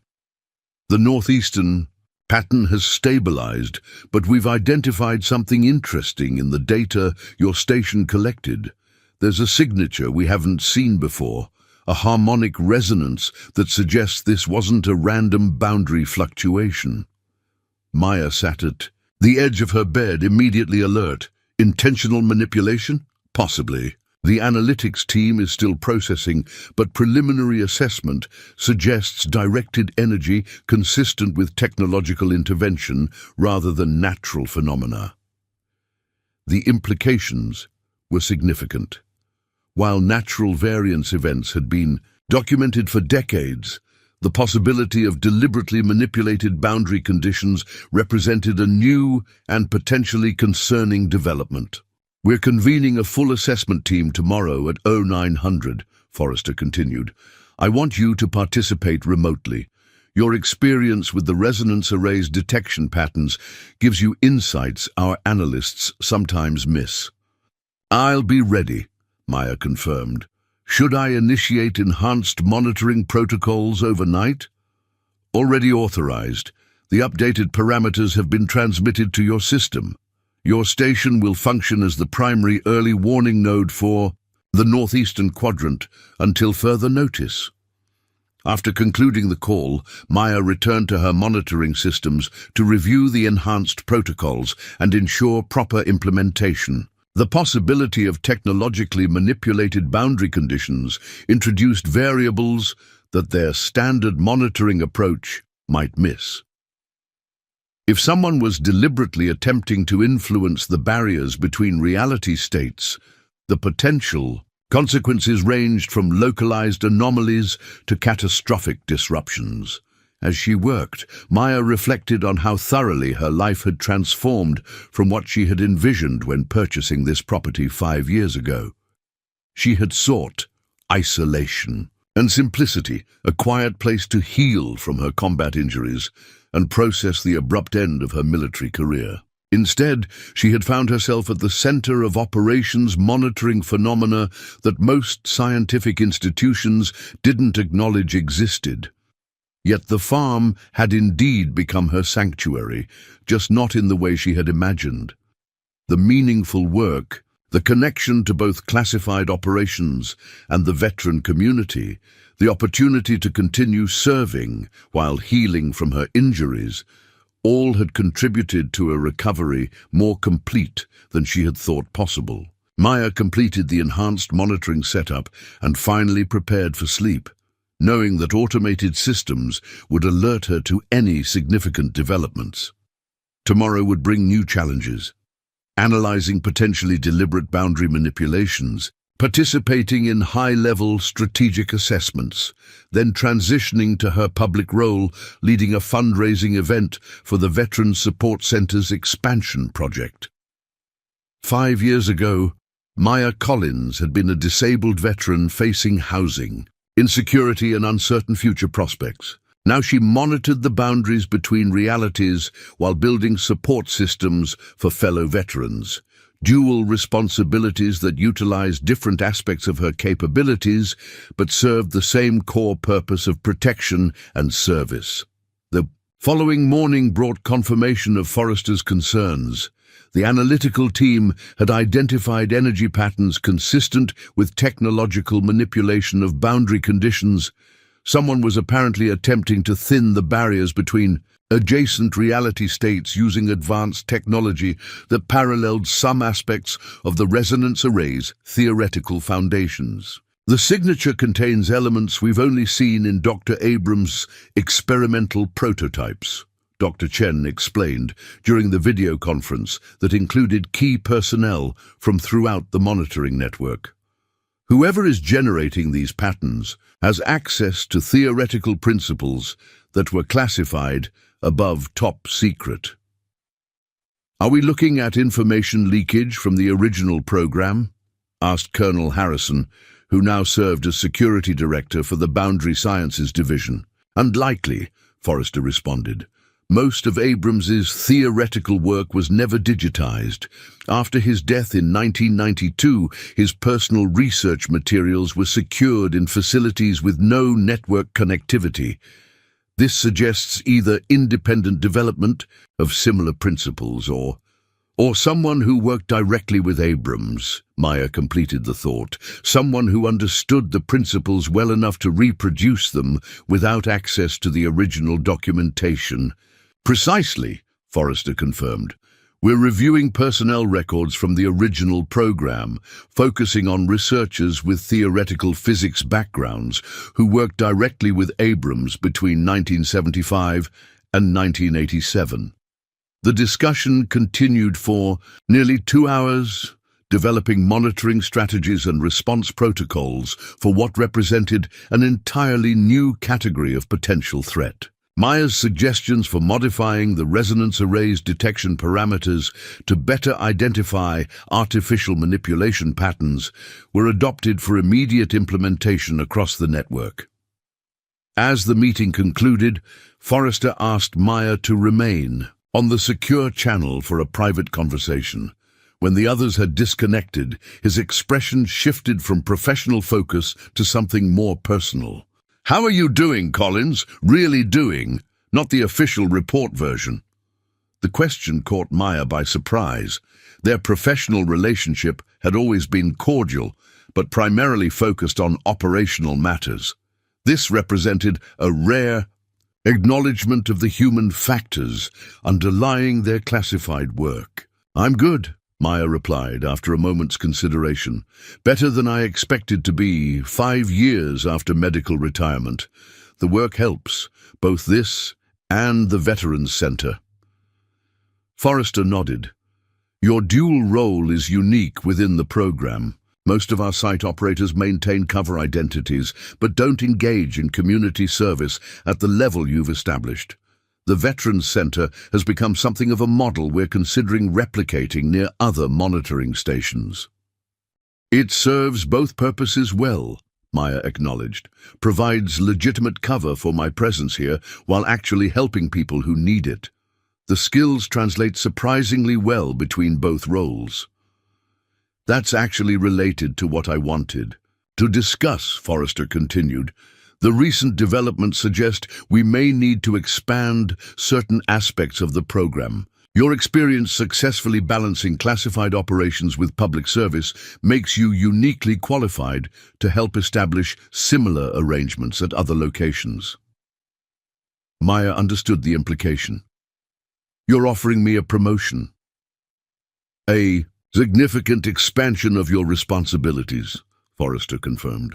"You would maintain operational control of Garrison Point Echo, but also serve as training coordinator for new site operators and program integration specialist for our expansion locations. It would mean more travel, higher security clearance, and substantially increased compensation." The offer represented recognition of Maya's contributions that extended far beyond her original role as site custodian and operator. Over 5 years, she had evolved from someone simply monitoring equipment to an essential strategic contributor whose insights had helped reshape aspects of the entire program. "I'd need to ensure continued support for the Veterans Center," Maya noted. "The work we're doing there is too important to compromise." "Already factored into the proposal," Forrester assured her. "Your community engagement activities would be formally incorporated into your operational parameters, rather than maintained as separate cover. We've come to recognize that your work with veterans provides benefits beyond mere operational security." Maya considered the proposal. The expanded role would utilize more of her leadership capabilities while maintaining her connection to the farm that had become genuine home rather than simply operational headquarters. It would also provide opportunities to help other veterans find meaningful work within the program, something she had advocated for years. "I accept," she decided. "When do we start?" "Immediately," Forrester replied with a slight smile. "Your first candidate arrives tomorrow for preliminary assessment. Former Air Force intelligence specialist with technical background and combat experience. Medical retirement following injuries sustained during an operation in Eastern Africa." "Sounds familiar," Maya observed with ironic recognition of the parallels to her own background. "We've found that certain experiential profiles respond particularly well to the unique challenges of our operation," Forrester acknowledged. "People who have already confronted realities that most civilians never see tend to adapt more readily to the boundary concepts we monitor." After concluding the call, Maya stepped onto her front porch, looking out over the farm that had transformed from abandoned property to critical monitoring station under her stewardship. The fields were planted with practical crops that maintained the agricultural cover while providing actual produce she donated to local food banks. The outbuildings had been renovated to serve both operational needs and legitimate farming functions. The perimeter security systems remained invisible to anyone without specialized training to recognize their presence. 5 years of purpose, growth, and unexpected direction had turned what might have been merely a personal sanctuary into something with far greater significance. Maya Collins had purchased an abandoned farm, seeking nothing more than affordable housing and quiet isolation. She had found instead a connection to classified operations protecting national security in ways few citizens could imagine, and a community role supporting fellow veterans that utilized her hard-earned experience to help others find their own paths forward. Tomorrow would bring new responsibilities, an expanded role in operations monitoring phenomena beyond conventional scientific understanding, and the opportunity to help another veteran discover purpose in unexpected places. Maya was ready for whatever variance events might emerge, both from the adjacent realities the resonance array was designed to detect, and from the continuing evolution of her own remarkable journey from disabled veteran to guardian of the boundaries between worlds. Up next, you've got two more standout stories right on your screen.